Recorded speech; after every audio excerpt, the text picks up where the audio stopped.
Hi everyone, it's Lehman with Lace Covered Skies. I'm here today with a really quick video. I just wanted to let you know that this coming week I am going to be doing a video series on these right here. These are fabric tapes.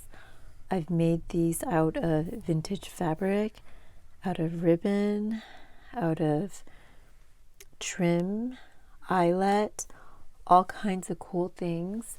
And it just takes little scraps of fabric to make these fabric tapes. They're super quick to make, and what I like most about them is that they make your projects go really fast as well.